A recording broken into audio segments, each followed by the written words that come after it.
alguma outra noção, alguém arrisca? Você diz assim, o cara é virtuoso, ou ele está na posse de alguma virtude. O que mais vem à mente além do equilíbrio? Seria essa a única noção que nos remeteria à ideia de virtude. Para você ver como é difícil, às vezes, isso aqui é uma prova, uma evidência de que para nós conceituarmos as coisas precisamos de imagens.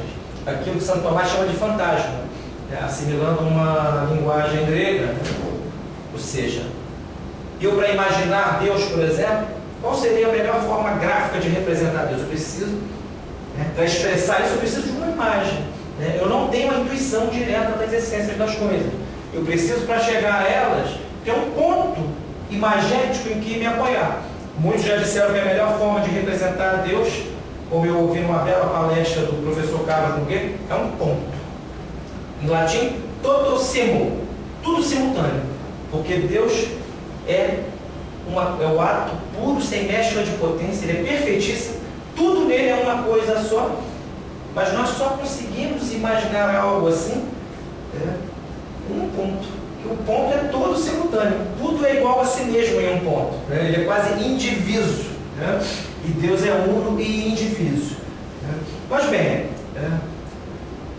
me parece mais ou menos evidente que essa definição de cunho aristotélico é muito boa de fato. Mas, no caso de Santo Tomás, e daí está o grande erro de muitos que imaginaram que Santo Tomás foi tão somente o filósofo medieval que batizou Aristóteles. Isso é corrente em manuais de principiantes, aos quais eu chamo manuais de primeiros e últimos passos.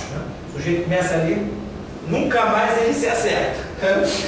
De fato, Santo Tomás faz uso de todo o arcabouço teorético aristotélico em algumas das principais matérias filosóficas. Mas, em quase todas elas, ele deu um aprofundamento metafísico, seja na política, seja na prova da existência de Deus, enfim, em tudo quanto Santo Tomás tocou, o gênio dele, metafísico, parece que quis escavar até chegar naquele ponto fundamental, naquela definição fundamental, que seja realmente um ponto arquimédico, um esteio, onde realmente o intelecto consegue, pelo menos, partir de algo seguro. Então, no caso das virtudes, eu separei 3 perspectivas para começarmos a falar delas.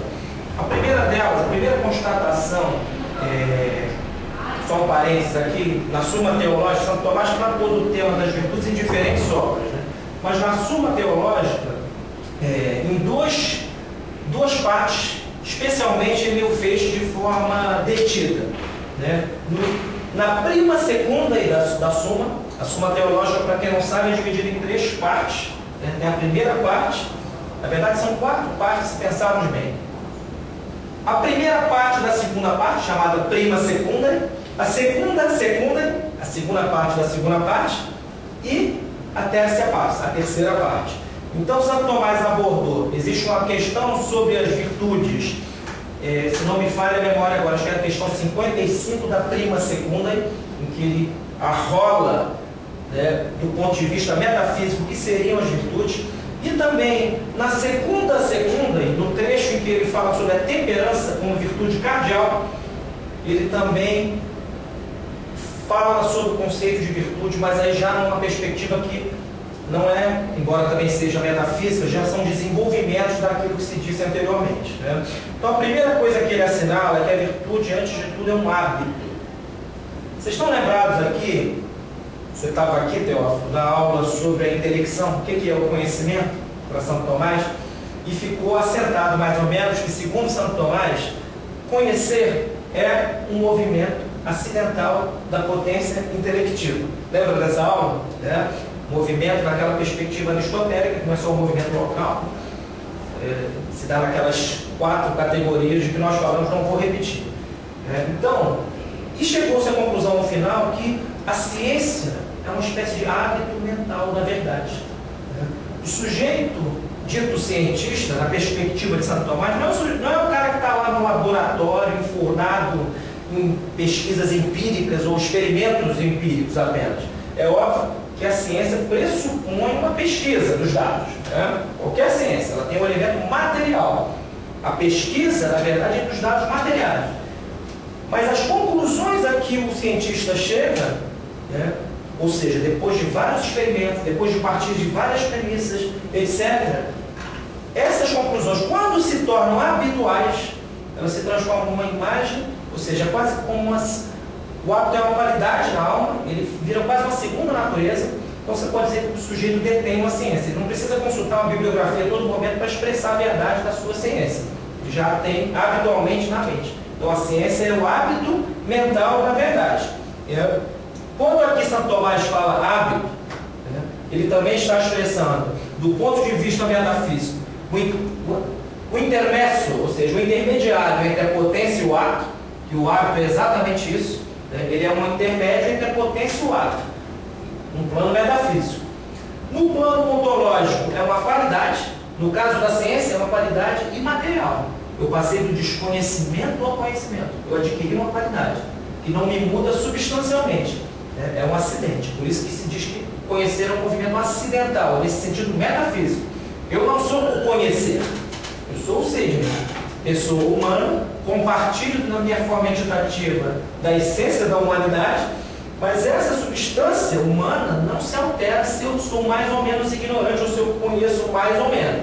Se eu deixasse de ter uma nota distintiva da essência humana no meu constitutivo formal, aí sim se poderia dizer que eu deixei de ser humano.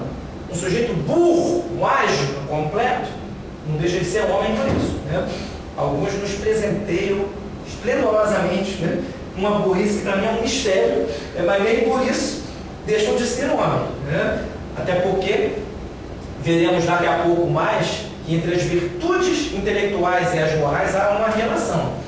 E às vezes a pessoa pode não ter muitas virtudes intelectuais, mas moralmente ser elevadíssima. E conhecer os fins últimos da vida humana de maneira mais perfeita. E por isso, com isso, ter uma vida prática, a razão prática, fazer as coisas melhores, efetivamente. Por isso Santo Tomás diz no comentário ao credo que uma velhinha com fé, de alguma maneira, sabe mais do que Aristóteles. Porque a fé, sendo essa ciência infusa que Deus coloca na nossa alma, e que nos faz dizer sim à revelação, nos dá o conhecimento das verdades necessárias para a nossa salvação. Um filósofo não necessariamente está na posse dessas verdades, se ele não tem fé. Então, quando se diz hábito, primeiro, no plano ontológico é uma qualidade, no plano metafísico é intermediário entre a potência e o ato, na medida em que o hábito, se dando na alma, ele nos qualifica a certos atos, a realizar certos atos. Ninguém se transforma num grande pianista se não tiver o hábito de treinar muito.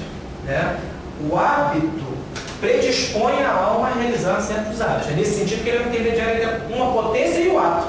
Eu tenho potência para ser o Pelé, e o corpo parecido com o de um elefante. Para eu ser o Pelé, eu teria que treinar muito e ter um talento, um dom natural que eu não tenho.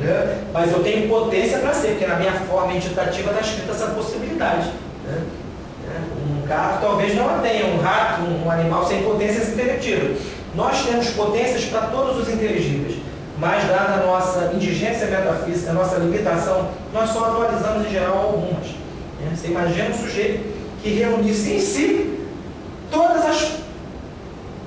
que atualizasse em si todas as potências escritas na sua alma. Nós somos verdadeiramente homens, mas para a nossa espécie é bom que haja essa limitação. Por quê? Quanto mais qualidades nós vemos expressadas nas diversas pessoas com as quais nos deparamos, ou estudando a história da filosofia, a história dos santos, etc., isso nos dá um certo espelho para que nós aperfeiçoemos esta ou aquela virtude. Para vocês terem uma ideia, esse não é o caso, por exemplo, das substâncias separadas da matéria, que para a teologia são os anjos e que para a metafísica são as inteligências puras. Uma substância separada da matéria, ou seja, alguém, eu vou dar para o pressuposto aqui, porque não é aula, não é sobre isso, porque todos nós aqui sabemos que os anjos existem. E sabendo que os anjos existem, sabemos também que eles não têm composição de matéria na sua forma meditativa. Eles são forma imaterial. Eles não têm a corruptibilidade da matéria. Eles têm uma certa composição, mas não como a nossa, que é de matéria e forma. Mas tem também de ato e potência, e de essência e ser.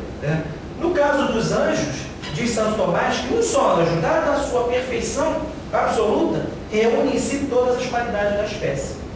Ele atualiza em si tudo que a espécie pode, por isso há um anjo em cada espécie. Há uma hierarquia de anjos, há uma multidão infinita, quase, entre aspas, de anjos. Mas em cada espécie só há um, porque ao contrário da nossa espécie humana, um só realiza em si todas as potências da espécie. Né? Não há defeito, né? Não há indigência metafísica nem acidental. Né? Um anjo é perfeitamente o representante da sua espécie inteira. Daí um tomista argentino chamado Octávio Derici dizer, por exemplo, numa linguagem analógica, que o anjo Gabriel é a própria gabrielidade.